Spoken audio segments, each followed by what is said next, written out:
வாழ்க வையகம், வாழ்க வையகம், வாழ்க வளமுடன். குருவே துணை. அனைவருக்கும் இனிய காலை வணக்கம். ஆசான் அருட்தந்தை வேதாத்ரி மகரிஷி அவர்களது ஞான களஞ்சிய கவிதைகள் பார்த்து கொண்டிருக்கிறோம். இன்று கவி எண் 104, நேர்மையற்ற உரிமை என்னும் தலைப்பில் அமைந்த கவிதை. பண்டங்கள் உற்பத்தி சிலரே செய்ய பலர் அவற்றை வட்டி வரி லாபம் என்று பண்டங்களைச் சுரண்டி அனுபோகிக்க பயனற்ற நிர்வாக முறை வளர்ந்து பண்டங்கள் நிரவுதலில் ஒழுங்கு மாறி பாருலகில் பகை வறுமை யுத்தம் ஆட்சி. பண்டங்கள் உழைப்பு ஆட்சி பணம் விஞ்ஞானம் பல பிரிவும் செல்வந்தர் சொத்தாயிற்று. தலைப்பு மிக உன்னதமான தலைப்பு, நேர்மையற்ற உரிமை. இது இன்று வியாபாரத்தில் மட்டுமல்ல, சாதாரண குடும்ப வாழ்க்கையிலும் கூட நீங்கள் பொருத்தி பார்க்கலாம். எங்குமே இன்று நேர்மையற்ற உரிமைதான் நம் துன்பங்கள் அனைத்திற்கும் காரணமாயிருக்கிறது.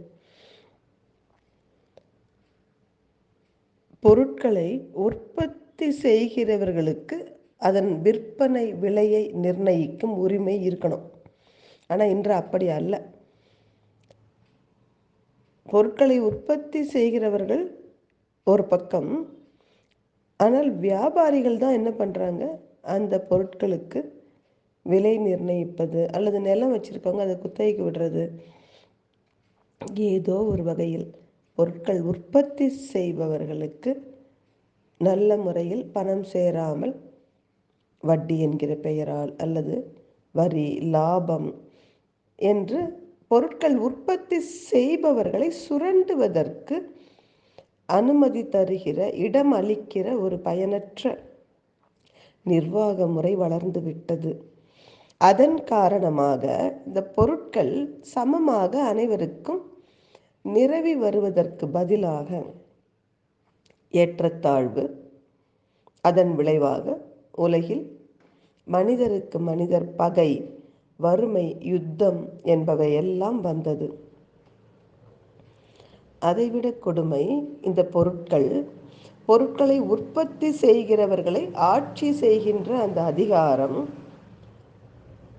பொருட்கள் விற்பனையால் வரும் பணம், இந்த பொருட்கள்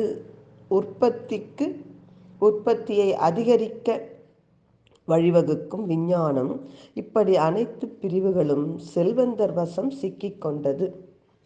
பாட்டாளி மக்கள் பாழ்படுவதை தவிர வேறு என்ன நடக்கும் இத்தகைய நேர்மையற்ற உரிமையின் கீழ்? இதை மாற்றுவதற்கு ஒன்று திரள்வோம், உழைத்து பயன் காண்போம். வாழ்க வளமுடன்.